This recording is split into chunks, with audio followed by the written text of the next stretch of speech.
মাননীয় আইন উপদেষ্টা আসিফ নজরুল, আমি আপনাকেই বলছি। আমি মনে করি আপনার তথাগত রাজনীতিবিদ থেকে কিছুটা ভিন্ন। আপনার কাছে বাঙালি বিশ্বাস করতে পারে। কিন্তু আপনার বেশ কিছু উক্তি আমাকে স্তম্ভিত করেছে, আমাকে বিস্মিত করেছে। কারণ আপনারা আমাদেরকে স্বপ্ন দেখিয়েছিলেন। আপনারা বলেছিলেন আওয়ামী লীগ এবং বিএনপির রাজনীতির বাইরে একটি নতুন রাজনীতি আমাদের দেবেন। সাম্যের রাজনীতি দেবেন, সাধারণ মানুষের নিরাপত্তা দেবেন। এই জায়গায় শত শত বইপুর মামলা হচ্ছে। আপনি কোথায় নিরাপত্তা দিচ্ছেন? তারপর সাকিব আল হাসানের উপর মামলা হচ্ছে। হ্যাঁ, সাকিব আল হাসানকে আমিও ভালোবাসি না, কিন্তু সাকিব আল হাসান বাংলাদেশ ক্রিকেটের একটি পোস্টার বয়, তার উপর হত্যা মামলা হয়েছে।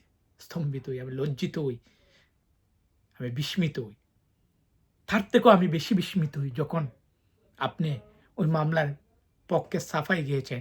আপনি বলেছিলেন যে বিএনপির আমলে আমিনুল ইসলামের উপর মামলা হয়েছে, তখন তো আপনারা কিছু করেননি, কথা বলেননি। এখন কিন্তু কেন কথা বলছেন? বিএনপি নয়, আওয়ামী লীগের আমলে আমিনুল ইসলামের উপর মামলা হয়েছে, তখন মিডিয়া কিছু বলেনি। এখন কেন আপনারা কথা বলছেন? তাহলে তার মানে কি আওয়ামী রাজনীতি ফিরে এসেছে? আওয়ামী লীগ থেকে আপনারা তেমন কোনো ভিন্ন নয়, আপনারা কোনো পরিবর্তন আনেননি। আওয়ামী লীগ যা করেছে আপনারাও তাই করতে চাচ্ছেন। তাহলে পরিবর্তনটা কোথায়? আপনি যে পরিবর্তনের আশ্বাস দিয়েছিলেন, আপনি যে বলেছিলেন আপনারা মডারেট হতে চাচ্ছেন, আপনার বাংলাদেশের রাজনীতি একটি সংস্কার করতে চেয়েছিলেন, তাহলে আপনি যদি আওয়ামী লীগের ফ্যাসিস্ট সরকার বলেন, আপনি তাহলে কি তার যমজ ভাই? আপনি স্বীকার করেন। আওয়ামী লীগের একটি ভুল ছিল, সেটাই সত্যি। সেই ভুলের কারণে আওয়ামী লীগের এই অধপতন। আপনার পরিবর্তন কি? জনগণ যে আপনাকে ভালোবেসেছে, আপনাকে বিশ্বাস করেছে, আপনি যে এত আশার বাণী শোনান, তো আপনি মরালি কতটুকু পরিবর্তন হলেন? আপনি তো কোনোই পরিবর্তন হলেন না, বরং আপনি বাংলাদেশের সেই সংঘাতকে আরও বেশি উগরে দিচ্ছেন, আরও বেশি প্রতিহিংসা পরায়ণ করছেন। বরং আওয়ামী লীগ যদি ফ্যাসিস্ট হয়, আপনি মুয়া ফ্যাসিস্টে পরিণত হতে যাচ্ছেন আপনার এই উক্তির মাধ্যমে। আপনি মানেন আর না মানেন, আপনি বলেন যে সাকিব আল হাসান বাংলাদেশের জন্য কিছুই করেনি। এক সাকিব আল হাসান বাংলাদেশের জন্য যা করেছে, লাখো বাঙালিও তা করেনি।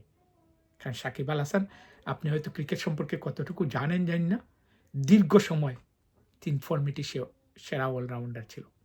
সেটা চারটি কানে কথা নয়। জানি না আগামী 100 বছরে এই ধরনের কোনো অলরাউন্ডারের সৃষ্টি হবে কিনা বাঙালির বুকে। হ্যাঁ, সাকিব আল হাসান মানুষ হিসেবে খুব খারাপ। সে একজন জুয়াকুর, সে একজন লুবি, কপট। কিন্তু তারপরেও সাকিব আল হাসান বাংলাদেশ ক্রিকেটের পোস্টার বয়। তার বিরুদ্ধে হত্যা মামলা হতে পারে না। সে যদি হত্যা করে অবশ্যই তার বিরুদ্ধে মামলা হবে।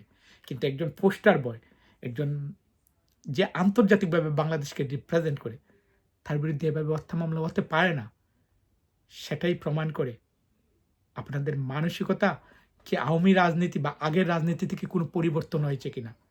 যেভাবে শত শত মামলা হচ্ছে, যেভাবে লাখো লাখো মামলা হচ্ছে, দুদিন বাদে আপনাদের তেড়িয়ে বিদায় করবে সাধারণ জনতা। যেটা আওয়ামী লীগের হয়েছিল আপনাদেরও হবে, তখন আপনার বিরুদ্ধেও মামলা হবে। তাহলে পরিবর্তনটা কোথায় এলো? আমরা কি পরিবর্তন পেয়েছি সাধারণ জনতা? যেই লাউ সেই খদু, পরিবর্তন তো আমরা পাইনি। তো বড় বড় লেকচার ছেড়ে দিয়ে আপনার কাজের দিকে মন দেন। পরিবর্তনের যে বাণী শুনিয়েছিলেন সেটা বাস্তবায়ন করুন। দেখুন সাধারণ জনগণ আপনাদের ভালোবাসবে, নতুবা অপেক্ষা করুন। খুব কম সময় আপনাদের বঙ্গোপসাগরে ছুঁয়ানোর বাকি রয়েছে, সেটা ওরাই করবে। এই সাধারণ, আপনি মনে রাখেন, বাঙালির একটি সমাজ রয়েছে, বাংলাদেশে একটি অংশ রয়েছে, মানুষের একটি বৃহৎ অংশ রয়েছে, তারা ধৈর্য ধরে একসময় টেডিয়ে বিদায় করে। আমরা দেখেছিলাম বিএনপি করেছিল, খালেদা জিয়াকে টেনে এস্ত্রে ক্ষমতা থেকে নামিয়েছে। আমরা দেখেছিলাম এরশাদ করেছিল, টেনে এস্ত্রে নামিয়েছে বাঙালি জনতা। আমরা দেখেছিলাম মইনু আহমেদ করেছিল, টেনে এস্ত্রে নামিয়েছে। আমরা দেখেছিলাম যুদ্ধ অপরাধীদের বিচারের সময় তার টেনে এস্ত্রে বিচার করেছে। আমরা দেখেছি আওয়ামী লীগের সময় কিন্তু কেউ পরিবর্তন নেন, কেউ শিক্ষা গ্রহণ করেনি, তাদেরকে টেনে এস্ত্রে নামিয়েছে এই জনতা। কারণ বাংলাদেশে একটা প্রগতিশীল জনতার শক্তি আছে। আপনাদেরও সেই সময় আসছে, এক সময় আপনাদের টেনে এস্ত্রে ওরা নামিয়ে নেবে, সেটার বেশি দূরে নয়। তাই এখনো নিজের কাজের দিকে মন দেন, আলতু ফালতু কথা ছাড়েন, মানুষকে দ্বিধা বিভক্ত করবেন না। ঐক্যের বাণী শুনিয়ে আবার আপনি দ্বিধা বিভক্ত দ্বিখণ্ডিত করবেন না। আপনি যে স্বপ্ন দেখিয়েছেন সেই স্বপ্ন সম্পূর্ণ বাস্তবায়ন করতে পারুন আর না পারুন, অন্তত সেই বাস্তবায়নের দিকে কাজ করুন। আমার মনে হয় সেটাই আপনার যেমন মঙ্গল হবে, বাঙালি এবং বাঙালি সেই জনগোষ্ঠীর বিশদ জনগোষ্ঠীর জন্য মঙ্গল হবে। ধন্যবাদ সবাইকে।